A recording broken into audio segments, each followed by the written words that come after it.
Kung magpalalo ka ay hindi ikaw ang nagkandili sa ugat, kundi ang ugat ang nagkandili sa iyo.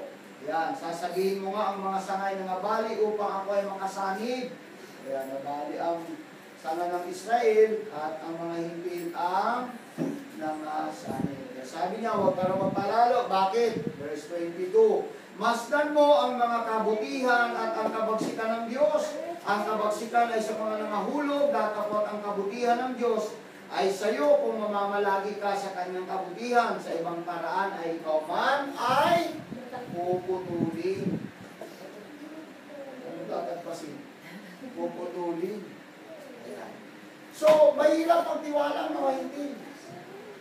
Sa panahon natin ngayon, mahirap talaga magtiwala mga kapatid. Kailangan talaga ngayon, yung totally talaga committed tayo sa Panginoon. Kasi sila nga, mga Israel, pinutulin. Mga Israel, mga kapatid, pinabayaan tayo pa kaya mga hindi. Kaya ngayon, ang mga Israelites, para maligtas, tumanggap na sa Ebanghelyo. Kasi nabuo na ang testamento ng bagong tipan. Amen? Ha? Noon, nung wala kayong yung testamento na ito, yung bagong tipan, pwede ano lang, sampalataya lang. Pero ngayon hindi. Kaya ngayon marami nang tumanggap talaga. May mga gawain naman sa Israel.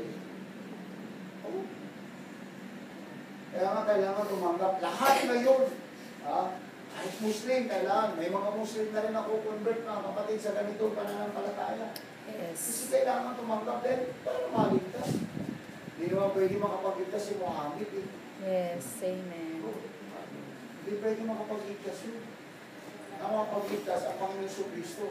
Yes. Ang problema mga kapatid, si Muhammad, nirerespeto nila bilang kanilang sugo. Si Jesus Christ, propeta na lang. Yes. Pantay na mga kapatid, pantay na. Samantala, si Muhammad hanggang ngayon, dedo, bulok na. Si Jesus Christ, buhay. Sino ang nabuhay ng mga buli? Lahat mga kapatid. Tingnan nyo kung sino lahat. Si Joseph Smith, hindi naman nabuhay sa Mormons. Si Dave Russell, ng Jehovah's Witnesses, hindi mga kapatid. Si John Calvin, ng Calvinist mga kapatid, theory, na sinasabi, when you are a son, you are always a son. Pananampalataya, si John Calvin, nabuhay mga muli. Hindi. Si Manalo, tayo na. Hindi naman nabuhay na magmuli. Yes. Para sambahin si Jesus Christ lang nabuhay na magmuli. Amen. Kaya yun lang ang karapat-dapat kasambahin. Amen. Yun yung, sa kaligtasan, kay Jesus Christ lang talaga mga kapatid ko lahat. Yes. The rest mga kapatid, yun yung tinatawag ng mga religion. Kaya nga tayo mga kapatid, tayo nagpapatawag ng religion natin Kasi pag sinabing religion mga kapatid, kung ano lang. Yes. Hindi talaga mga kapatid nakakapag-produce ang religion ng bagong tao. O, tingnan mo mga religion. Nagpo-produce ba ng bagong tao? Wala mga kapatid. Samahan lang mga kapatid. Samahan lang. Kaya nga mga kapatid ko, ang form of worship natin hindi po democratic form of worship. Dalawang klase ang worship, theocratic form of worship and democratic form of worship. Ang democratic form of worship mula sa tao para sa tao. Yes. Ito yun. Sabihin nyo, ang ganda ng templo. Ang ganda ng templo. Siyempre, mula sa tao, para sa tao. Mula kay presidente, para sa tao. Pupunta sa mga tao. Siyempre, pagkabutuhan, di magkano bigay. Tayo, ayaw natin. Kasi theocratic tayo. Ang theocratic, mula sa Diyos, tayo na ng palataya, mga kapatid, walang pagpapala ng Diyos. Para sa tao yun. Mula sa Diyos para sa tao. Yun yung tinatawag na theocratic form of worship. Ang religion, yun yung democratic. Yun yung religion, yun yung democratic mga kapatid. Kaya tatanggapin nila mga kapatid ko. Siyempre, tao ang sinasamba. Ano problema? No bearing sa kanila mga kapatid ko. Kahit na wala pang pagbabago ng buhay. Kasi tao naman ang sinasamba. Samahan, organisasyon, mga kapatid. Yun ang nangyari. Diba? Kaya ngayon nga alam ko nakita ng ganung video, mga kapatid ko nagpa-practice ng fighting, nagpa-practice ng karate. Para saan yun? Magkakaratehan ba tayo sa langit? Magdating sa langit, pagkakaratehan, ang problema, baka hindi ka makarating sa langit. Dito ka lang eh. Practice ng karate. Self-defense daw, mga kapatid. Bakit makapagbubugan ka? Makapagbubugan. Kaya nga, merong fruit of the Spirit, di ba? Love, joy, peace, long-suffering, meekness, gentleness. Meron eh. Yun yung sandata mo. Kaya nga, makikipaglaban doon natin, hindi sa laman eh, kundi spiritual eh. Kung sa laman, sige, mag-UFC na lang tayo. Mag-aaral tayo mag-UFC. Diba? Pupunta tayo sa gym araw-araw, talo lumakas, pagka may kumusunado sa atin, sa pakita agad natin. Wala nang pasensyahan. Wala na talaga. Yun yung sinasabi natin, Christianismo, mga kapatid ko, wala na. We are nothing. Christian ay ang nothing. Amen? Kaya dapat maunawaan, mga kapatid. Kaya pag pinag-usapan talaga, ang pangreliyon, mga kapatid, napaka-importante na sumunod tayo sa aral ng Panginoon sa Kristo. Hindi reliyon kasi ang sabi ng Ephesians chapter 5 verse 27, ang totoong reliyon, ano yun? Pure, malinis, walang bahid, mga kapatid, dumadalaw, ay ipag, nagpapalakasan. Amen? Amen. Iiwas sa galaw ng sanlibutan ito. Yes. Dito to. Kaya, napakalayo kung ikaw kumpara, mga kapatid. Napakalayo. Kung ikaw kumpara mo talaga, napakalayo.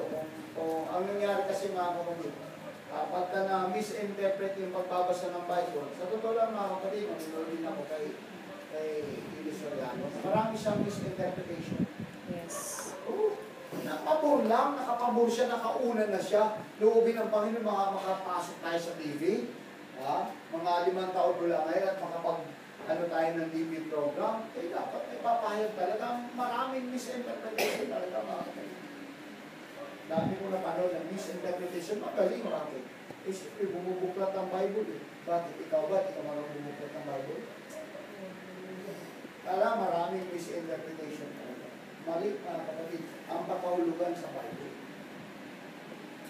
Binabasa. Siyempre, ang binabasaan, wala namang alam. Kaya, pagka nabasa, yun, ano ka agad? Pero hindi mo alam, kasi meron akong naano sa kanya na misinterpretation yung Ecclesiastes, kung namin kamali, chapter 2. Sinabihan doon, mga kapatid ko, kayo mga nagkakasiyahan, para kayo mga ulul. Yan, no? Yung mga born again, mga ulul yan. Kasi nagkakasiyahan. Binasa ko, hindi naman pala mga patutot naman pala yung nagkakasiyahan, mga patutot ba tayo dito? Misinterpretation, Yes. mga naglalasing pala. Yes. Siyempre, yung mga tao, palakpakan, yung mga krong-krong, hindi nakakaintindi. Pero naintindihan, basahin mo yung Bible ng tama. Yes. Saan pa patungkol yun? Yan yung dapat, pag nagbasa tayo ng Bible, saan pa patungkol yung binabasa mo? Diba? Saan patungkol, dapat unawain mo. Hindi yung pagka nakabasa ka, yan na. Diba? Sabi, diba, pagka gumagawa ng mali, diba, ulul-ulul? Kaya ginagawa, tinatawag niya mga ulul-ulul talaga. Ano, masama ba nang magmuray? Samantalang, hindi ba karapat-dapat murahin ng tao? Halimbawa lang, sabi niya, o naglalakad, lasing, nabangga ka, o ano tawag doon? Diba, dapat murahin mo yun eh, lasing eh. Dibuhin mo. Ang galing kumahin ng salita. Sabi ko, ang daming misinterpretation. Tingnan ko, nanonood ako hindi para isimpatay siya. Pinapanood ko para i-counterfeit siya. Yes. Dahil isang araw, magkakapanag po talaga yung mga grupo na to. Yes. Kaya dapat talaga, mga kapatid, hindi doon sa hindi doon sa samahan, kundi mga kapatid sa Panginoon Jesucristo. Yes. Hindi pwede itaas ang tao, kundi ang Panginoon Jesucristo. Para hindi tayo ma-misinterpret sa Bible. Hindi naman tayo, mga kapatid ko, nagdulong-dulong, mga kapatid. Kundi pinag-aaralan lang. yung misinterpretation of the Bible. Diba? Nag-aaral tayo ng homiletics. Pagka misinterpretation, mga kapatid, maliligaw ka na. Kaya ingat eh. Pag nasabi mo na, nako, ang hirap mo na ngayon hanapin yun, mga kapatid, yung tao na pagsabihan mo. Eh, kung sinabi mo magagawa yun. Kaya, yun yun, misinterpretation. Kaya pag sinabing faith only, ay mali, misinterpretation. May repentance pa. May pang baptism. May Holy Spirit pa. May newness of life pa. Alam mo, isa lang. Pananampalataya lang. Kaya ang demonyo nga, nananampalataya eh. Ay yung demonyo, hindi magawa ng demonyo? Magpabautis mo. Kasi pag ang demonyo, mayroong grupo ngayon, gusto lang i-convert si Satanas eh. Kailangan daw mabonagin si Satanas para bumalik ka lahat ng tao. Pagbiluin mo. Diba? Kaya ang si Satanas, yun ang hindi niya magawa. Nanampalataya siya na mayroong Diyos, pero hindi niya magawa maglingkod sa Diyos, maghihira. Yes. Ayaw niya magpabautis mo. Kaya yung mga sympathizer ni Satanas, ayaw talagang tatanggapin yun, mga kapatid. Ayaw talagang mag-bornagin. Eh, may religion na ako eh. Sabi ni Satanas, may religion na ako eh. Satanic movement. That is my religious group. Yan. Kaya lahat ng mga sympathizers ko, yan sila. Kita yan, o mga lasenggo, mga babaero, pero mga religyoso yan. Meron din mga kapatid, meron din doon mga kapatid ko sa ano. Kasi yun nga, may ispilahan doon. Ito ko lang para bakit tayo matapos. May school doon. Sabi na, pag pamembro ka ro sa church doon, 50% tao ng pamembro. 50% daw bayad lang. Mga school, private, mga kapatid. Bible studies sila. Yun yung mga sumisira ngayon eh. Ay, yung mga sumisira talaga. Ay, ganyan pala kayong born again. Akala ko na bago kayo. Pero mo pagkatapos ng Bible study, yung mga babae, nag-inuman. Oo, pinasama talaga yung mga ano eh. Itong mga ano. Natapos ito pa yung masaklap eh. Kanina, Sister Bing, Villanueva, sabi, Pastor, may tatanong lang ako. Eh, kasi yung anak ko, sabi ni Pastor Erdo, eh, mag-communion daw. Sino may sabi? Si Pastor Erdo. Eh, sabi mo kay Pastor Erdo, hindi ako papayag. 12 years old lang, hindi pa nga nabaptize. Wala pang 12 years old, hindi pa nga nabaptize. Pa-communion mo yan. Kasi, baccalaureate mass. Baccalaureate mass. Siya nagawin ko yun. Eh, Pastor, magkaya yun. Baka ano naman ang Pastor din. Pa-communion yung mga bata na hindi pa naman ulang makalamin. Gusto niyo ba magkasakit yung mga bata na yan? Sinabi ko talaga, ako nagsabi ako, huwag mo talaga payaga pag pinayagan mo, hindi kita. Yes. Pag pinayagan mo anak mo, kayo na, pag pinayagan yung mga anak nyo, pinuhin mo, mamumunyon, wala pang kalam-alam. Kung anong sagrado yun, ipangal yun eh. Yes. Tayo nga rito malalaki pa, kaya hindi tayo, nararapat din tayo mamumunyon yun eh. Yes. Sila pa kayo mga bata, walang kalam-alam. Sabi rin ng pastor, sabi mo, pakisabi na sa Derwin, ano natutunan ng pastor na yun? Yung mga membro niya, pagkatapos sa ginuman. Yun yung mga sumisira ngayon. Yes. Oo, ayaw naman na yung mga bawal na ganyan. Tuloy, mga buwang at yung pang sinasabi. Oo. Dapat manindigan, hindi tayo pareho. Yes, amen. Tayo pareho. Pareho ba tayo ng mukha? Hindi. Pag nalabang ko talaga, sabi ko kay Pastor Bing, sabihin mo kay Pastor, ikaw mismo magsabi, hindi pumayag si Pastor Bong. Kilala ako ng Pastor na eh. Hindi pumayag si Pastor Bong, eh, anak ko, pa-communion mo, mag-communion. Hindi talaga. Pagka nalaman ko nag-communion niya, Pastor Bing, ikaw ngayon yung mabalikan ko. Hindi talaga pwede, nakatanda natin yung mga bata. Yes. Hindi mo, meron pa silang pagano'n-ganon. Yung mga bola dito, tapos may baccalaureate mass. Dapat wala na silang pang-katoliko. Thanksgiving na lang. O, sige, mag-Bible study ka ng 5 oras, papayag pa ako. Sige, pag-Bible study mo yung mga bata. Yes. Subuan mo ng hostya. Yes, yes. Subuan mo Amen. ng subuan ng katawan ng Panginoon sa Kristo, hindi pa nararapat. Amen. Ang bata. Kasi graduation, di ba uso yan? Pagka-graduation.